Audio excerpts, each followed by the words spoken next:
So Rio 2016 is about to start tonight with the opening ceremony, and I have a real dilemma on my hands.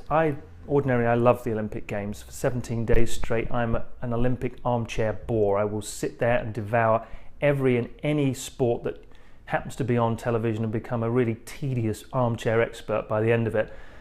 But for this particular Games, I think I'm going to struggle to do that with quite the same naive passion and excitement, simply because of the backdrop against which and the crisis that's going on in Brazil makes it unpalatable for me to be able to be quite so engaged and quite so excited in such a naive way. And I think it is naive to try to just completely disassociate and disconnect from the realities of what's going on in Brazil.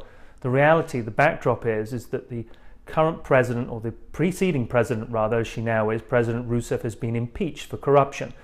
Her temporary replacement is universally disliked. The country itself is in economic freefall, in the depths of a horrendous recession.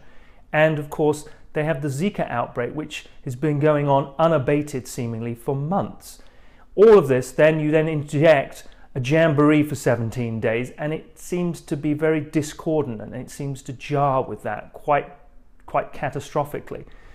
That's before you even get to the specifics of what's happened. The specifics of what's happened is that the country, the authorities have spent something in the region of $11 billion on getting ready for the Olympic Games. $7 billion of which is public money, so that's around 60%. This is in a country where there's insufficient public transportation, hospitals are routinely closed, education is underfunded, police officers are routinely not paid for weeks upon end because of a lack of public funding, and there you have spent $11 billion on a jamboree that's going to last for 17 days. I find I have a really hard time reconciling that to myself, as do the inhabitants of Rio, as does the inhabitants of Brazil. When asked, something like 2/3 of Brazilians feel as though the Olympic Games are going to be detrimental to the country. You have to remember as well in Rio that 20% of Rio's inhabitants live in favelas. Those are those gang-ruled slums that are just awful environment for people to be living in, impoverished environment for people to be living in, and then just a mere stone's throw away you have billion-dollar stadiums being built. It really does jar, and it seems very distasteful in the extreme. Now, Brazil is not alone in this in terms of building big stadiums for Olympic Games that then just lie vacant. It happened in London, it happened in Beijing, it happened in Sochi. I mean, Sochi really set the bar when it spent $55 billion on the Winter Games. You just have to ask yourself what the validity of spending that amount of money is when we're going through global crises such as we are, the instability that is going on. I find it increasingly difficult to be able to sort of suspend my disbelief and to be able to just to sort of enjoy, the sheer exuberance of people, particularly when you think about Brazil. And you just go back to the World Cup. The Olympics was supposed to be the opportunity really for Brazil to be this emerging world economy. They awarded the Games in 2009. They already had the World Cup was secured for them. They held that in 2014. They spent $5 billion building stadium for the World Cup. Most of those stadiums now lie empty. One of them, the Arena Amazonian, is in the middle of the jungle, in the middle of a rainforest.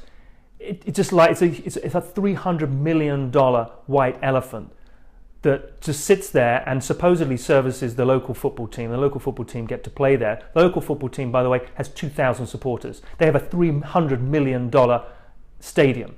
It just makes no sense. And so as a consequence, it makes it very, very difficult for me to be able to really enjoy and to be able to switch off when you have that grotesque wealth disparity, when you have that grotesque overspending, and then forgetting the corruption that's part and parcel of it.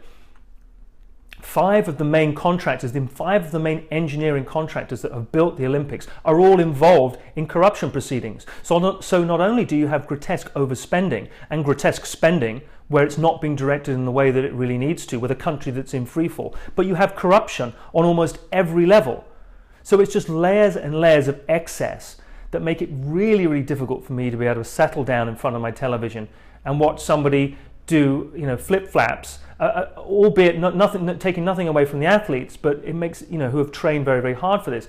But the purity of sport, and that's forgetting all the doping scandals, but the purity of sport and the Olympic message seems to have got very, very distorted and very, very lost. And as I said, it is a games that the Brazilian people themselves do not want, and it's going to be really tough for me to watch myself.